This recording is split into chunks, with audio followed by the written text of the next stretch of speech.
Muito obrigado, Senhor, por tudo que o Senhor fez e faz por mim. Olá, meus amores. Mais uma vez estou aqui. Glórias a Deus. Espero que vocês todos estejam bem. Então, eu vim para a continuação do vídeo anterior do meu paquera, né? Meu primeiro paquera, namoro. Então, como eu ia falando, ele me pediu em namoro, eu falei que ele teria que pedir a meu pai, como ele havia me beijado e tal. Então, eu vim pra casa, mas eu não tirava ele o pensamento, e aquele beijo, e ficou na minha mente e tudo mais e tal. E eu comecei aquelas coisas de adolescente, a sonhar. Então, mas não falei nada com meu pai, fiquei caladinha, fiquei quietinha. Eu não lembro se eu falei alguma coisa pra minha mãe, tipo, falar que ele me falou em namoro, eu falei que ele tinha que vir pedir pro meu pai. Eu não tenho lembrança se eu cheguei a tocar no assunto com a minha mãe. Eu sei que eu não lembro direito se ele realmente veio pedir pra meu pai ou se ele viu meu pai em algum outro lugar e falou com meu pai. Eu sei que meu pai deixou. Com muita demora, não sei como, eu não vi ele pedindo pro meu pai. Eu não sei, não lembro se ele veio pedir lá em casa ou se pediu em algum outro lugar. Eu sei que meu pai disse que deixava, né? Agora só que veja só o namoro como era. Meu pai falava que não tinha filha dele pra amolar banco. Pra quem é do interior, quem entende, sabe o que significa, mas tem pessoas que não sabem o que significa o que é amolar banco. Mas então eu vou explicar aqui. Amolar banco significa assim, de o pai ter uma filha, onde o rapaz vem, pede ela em namoro, começa a namorar com ela, mas fica ali enrolando meses e meses, e entra ano e sai ano, e o rapaz não toma uma decisão de uma coisa séria, de noivar, de casar, essas coisas. Fica ali só enrolando, amassando e alisando o banco, né? Porque quer dizer que o banco onde eles ficam sentados, então o rapaz fica alisando o banco, meu pai do céu. É uma cor complicada, só quem entende é nordestino mesmo, tá, gente? Mas enfim, eu acho que algumas pessoas deu para entender mais ou menos, para não ficar enrolando, passando o tempo, enrolando e não tomar decisão nenhuma, enrolando as fialias. Pronto. Falei o português mais certo, né?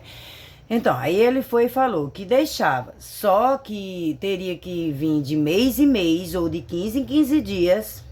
Era para vir só de 15 em 15 dias lá em casa. E aí com 3 meses era para fazer o casamento. E ele concordou, não sei se não levou a sério ou se não sei, porque eu sei que foi concordado esse negócio. E aí quando chegou o dia dele ir lá para casa, ele foi realmente. Só que é o seguinte, ele foi lá pra casa, aí eles costumavam, quando jantava, sair lá pra fora pro terreiro, que o nosso português é muito engraçado. Pra quem não conhece, eu vou explicar. Não é terreiro de macumba não, tá, gente? Tem pessoas que conhecem, já ouviram falar em terreiro, mas é terreiro de macumba, eu não sei nem como funciona.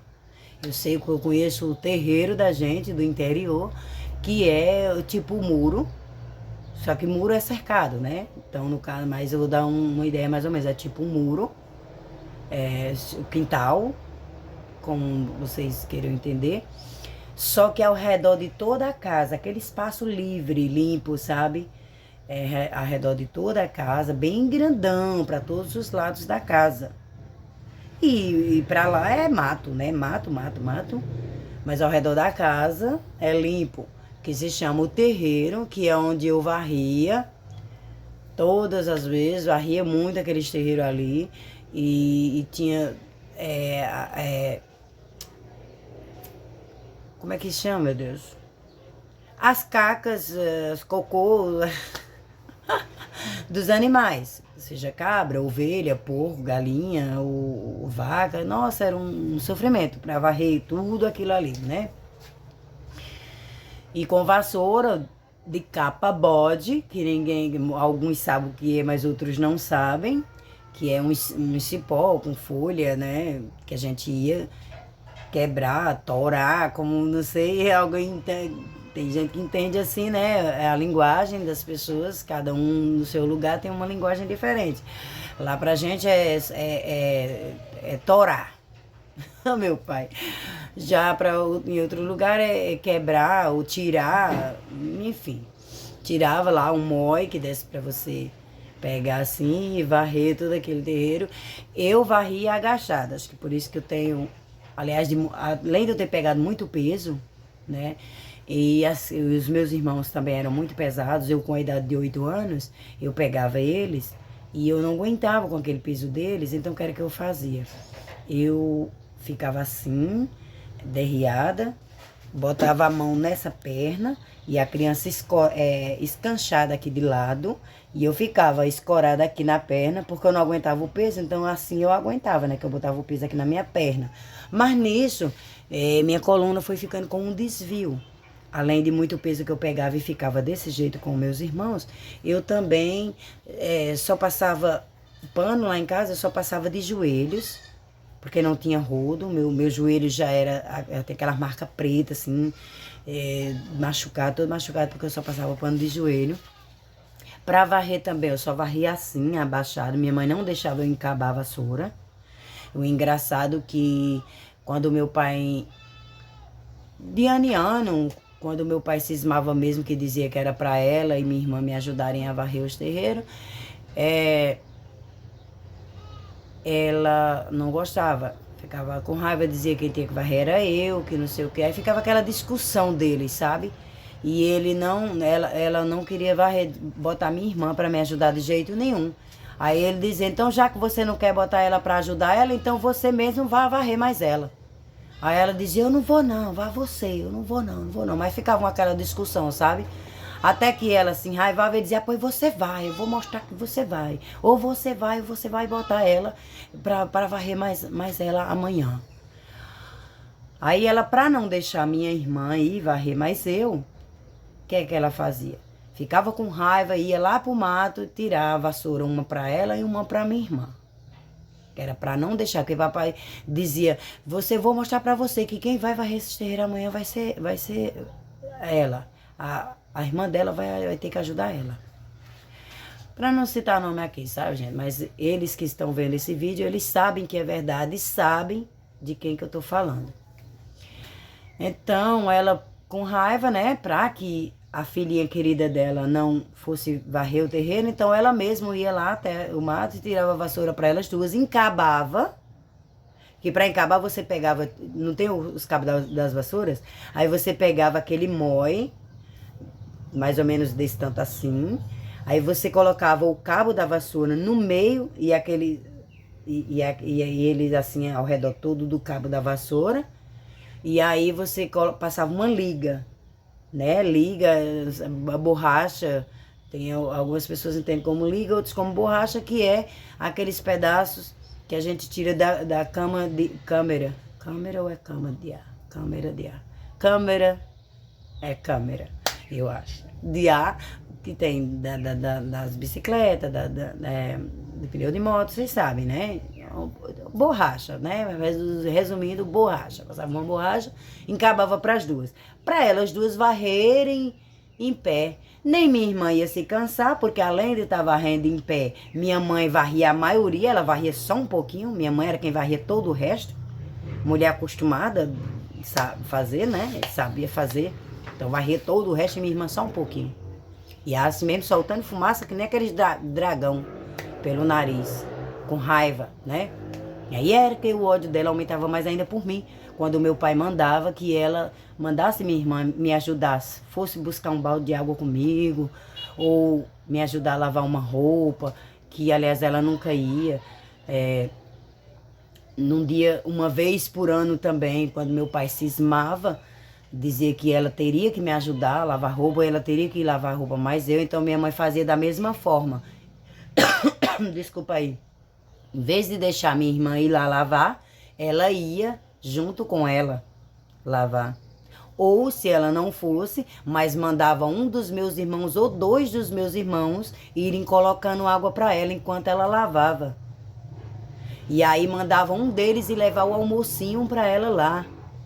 né? E quando ela chegava, ela rapidamente já ia encontrar ela no meio do caminho, tirar a bacia de roupa da cabeça dela e ia estender toda a roupa, né? E eu, quando eu ia lavar, redes e lençóis para 10 pessoas, roupa cheia de carvão e de barro vermelho, e eu tinha que ir sozinha lavar nessa cacimba, sem um boné na cabeça, sem uma blusa de manga comprida, sem um protetor, não sabia nem que existia. No meio do sol quente lá, lavando aquela roupa, descendo naqueles degraus da cacimba, 14, 15 degraus, enchendo para encher a bacia, baldinho por baldinho. Enchia a bacia e já pegava outra e deixava ali do lado. Inicia fazendo isso o dia todo, até eu terminar toda aquela roupa. E isso o dia ia passando, e eu tremendo, você olhava assim pro sol, você via o sol assim tremendo, e eu tremendo também de fome, né? E de sol, a cabeça doendo no sol quente. Não aparecia um para botar um baldinho de água para mim. E meu almoço, oxe, nem se fala. Então, às vezes, ela vinha para casa de alguém que fosse mais próximo de lá, e eu escutava o grito dela de lá: Ô, Maria, vem pra casa, que diabo que tu faz aí que ainda não terminou? Como eu sozinha, né? E com fome, não tinha mais forças, fraca. E aí, quando eu chegava, se eu quisesse comer, eu tinha que estender toda aquela roupa primeiro para poder comer. E tinha mais, eu não podia me sentar, eu não sabia, até meus 18 anos de idade, eu nunca soube o que era se sentar para tomar um café, almoçar ou jantar, como eu acho que eu já contei nos meus vídeos anteriores. Então ela já dizia logo: almoce rápido, coma rápido, porque tem que varrer a casa, lavar a louça, botar a terra nas águas que tem derramado no meio da casa, ou no mijo dos meninos, que os meninos mijavam de noite na rede e caía ali no chão, eu tenho que caçar terra para botar. E tem que encher os potes, tá tudo seco, e fazer a janta, e moer milho, e cuidar do menino, e aí excitando tudo que eu tinha que fazer. Rápido, e eu ali, ó, aquelas pressas. E outra, comida fria, muitas vezes nem arroz não tinha mais, porque nossa vida não era fácil.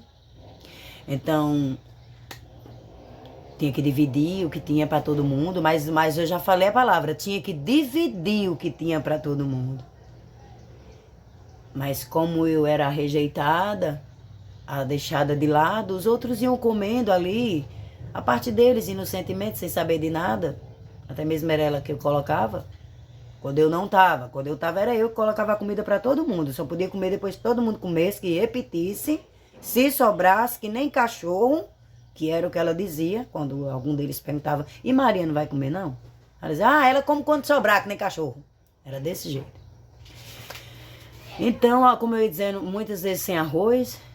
Eu comi tanta farinha na minha vida, que por isso que hoje em dia eu tenho um intestino preso e não posso comer, né?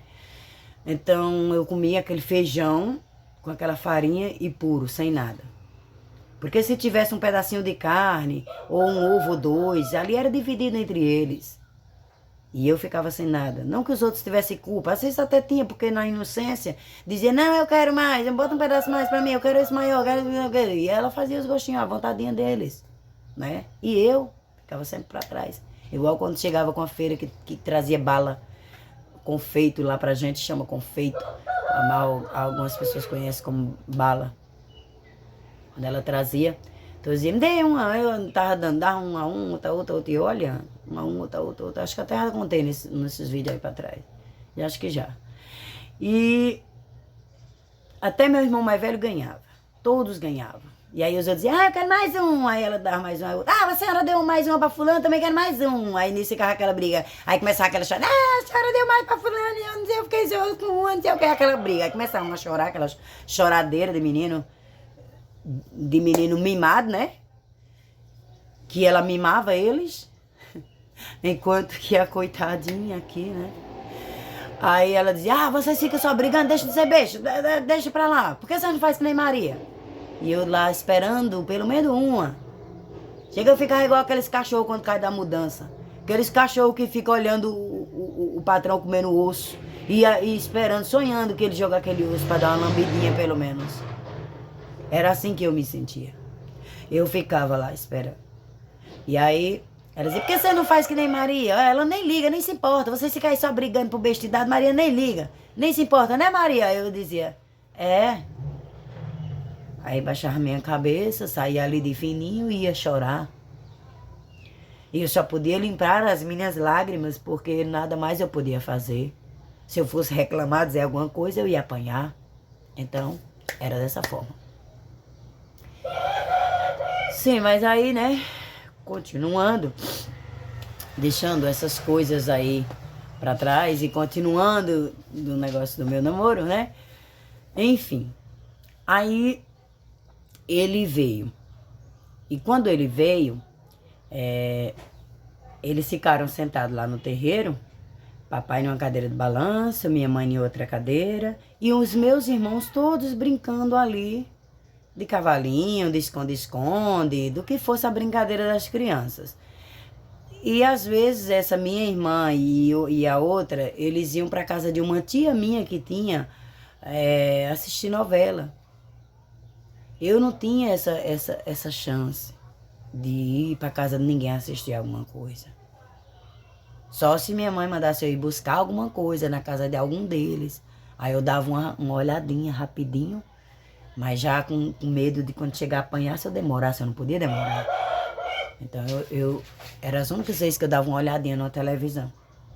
Ou se não, uma vez, quando minha mãe, ela nessa época, eu até me lembro, quando eu me lembro, eu até mudo assim de feição, que era porque eu fico triste, né? Por causa que ela tava, parece que ela tinha abortado uma criança, né? Nossa, já tá com 16 minutos, gente. E eu vou ter que terminar no outro vídeo. Sim, aí minha mãe, ela tinha abortado uma criança e passou mal e não sei, eu não sei explicar, eu não entendia de nada nessa época, ninguém me falava nada, eu não entendia nada. Eu sei que minha mãe ficou entre a vida e a morte no hospital. E aí meu pai ficou cuidando da gente, né? Meu pai foi quem ficou tomando conta da gente. Não podia ficar ninguém lá, ela ficou só e meu pai ficou com a gente. Então foi essa única vez que eu fui assistir o final da novela, eu não queria perder de jeito nenhum. E aí foi aonde meu pai me bateu, que essa história eu vou contar no próximo vídeo, porque tá muito grande, então eu peço desculpa a vocês, mas no próximo vídeo eu continuo, tá bom? Muito obrigada, não se esqueça de apertar no sininho para receber as notificações, me sigam e compartilhem com seus amigos, tá bom, meus amores? Muito obrigada, que Deus abençoe e até lá. Bye.